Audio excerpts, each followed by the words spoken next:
l'occasion de la fête de Pâques, sommet de l'année liturgique, Famille chrétienne s'entretient avec Don Geoffroy Quemelin, le père abbé de l'abbaye de Solesmes. Le moine bénédictin nous dit que Pâques est comme un Big Bang pour le temps de l'Église, un Big Bang inversé, car c'est vers la résurrection que tout converge, y compris l'incarnation. Au fil de l'entretien, Don Geoffroy Quemelin nous aide à vivre le mystère pascal dans notre vie quotidienne.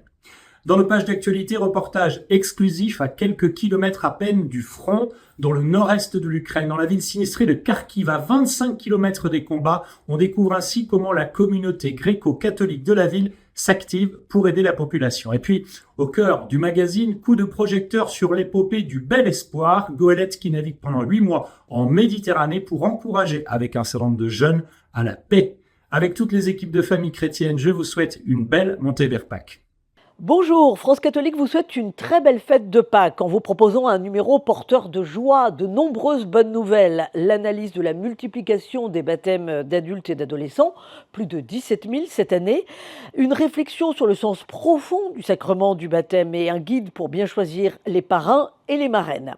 Et puis, en apologétique, la réponse à la question suivante. Le baptême de Jésus, s'il est fils de Dieu né sans péché, pourquoi le Christ a-t-il besoin de se faire baptiser ?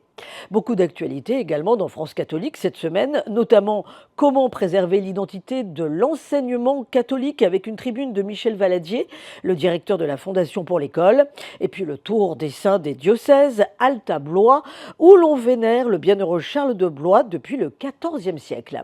France Catholique sur abonnement et sur france-catholique.fr. À la une de Réforme cette semaine, Pâques évidemment, nous avons bâti un numéro spécial pour aller de l'ombre à la lumière, de la guerre vers la paix. Et nous avons pris un certain nombre de pays, l'Ukraine, Gaza, le Soudan, la RD Congo, qui sont traversés par des conflits. Et nos journalistes ont enquêté sur la manière dont les gens préparaient la fête de Pâques, leurs espoirs, leurs espérances mises autour de ce moment de la résurrection, ce moment exceptionnel dans la vie chrétienne. Donc c'est très fort par les témoignages de terrain, les expériences des gens à l'approche de Pâques. Mais ce dossier a été augmenté aussi par une analyse politique de ce qui bloque dans ces pays. C'est-à-dire l'espérance, c'est pas seulement l'élan de la foi chrétienne, mais c'est aussi le travail à la construction de la paix. Et on essaie de montrer que dans les différents pays évoqués tout à l'heure, il y a des choses qui bloquent, il y a des obstacles à surmonter, mais que la paix est possible parce que la paix se bâtit sur la coopération, la bienveillance, l'attention à l'autre. C'est cet effort formidable que nous essayons de souligner. Bonjour à tous. Cette semaine dans La Vie, chantons en chœur.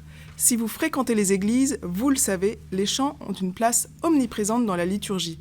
Non seulement leurs paroles, souvent tirées de la Bible, ont un sens et sont choisies en fonction des temps liturgiques, mais en plus, le simple fait de chanter ensemble crée quelque chose de très particulier dans une assemblée, de l'ordre de la communion, de l'élévation spirituelle. Alors pourquoi ces chants sont-ils si spéciaux ? Pour le comprendre, nous vous emmenons aux toutes dernières répétitions du chœur de Notre-Dame de Paris, qui s'apprête à vivre les célébrations pascales dans la cathédrale pour la première fois depuis l'incendie. Vous rencontrerez aussi la communauté du Chemin Neuf, qui crée année après année un nouveau répertoire liturgique, et nous interrogeons aussi les animateurs de nos assemblées dominicales et les plus jeunes qui se forment pour que les chants de nos églises nous élèvent toujours plus vers le ciel. Cette semaine aussi dans La Vie, une enquête alarmante.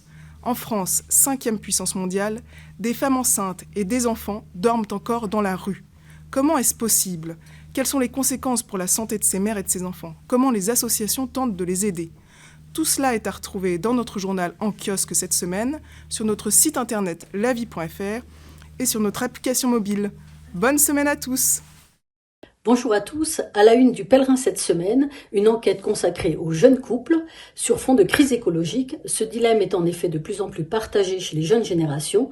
Faut-il encore faire des bébés alors que la planète se dégrade si vite ?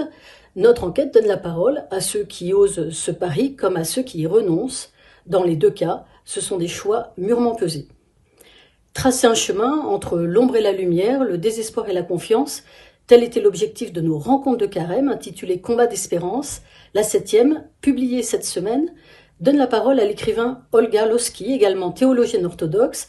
Alors que cette année, la coïncidence des calendriers permet aux 3 confessions chrétiennes de célébrer Pâques le même jour, notre invité partage son souhait de voir cette date unique se pérenniser et devenir un signe concret d'œcuménisme, tout en soulignant, cependant, le chemin qui reste à parcourir au sein d'une Église orthodoxe elle-même profondément divisée. Enfin, ce numéro est également l'occasion de clore notre série historique sur le Concile de Nicée. Bon jeudi saint à chacun, dans l'attente de la lumière de Pâques.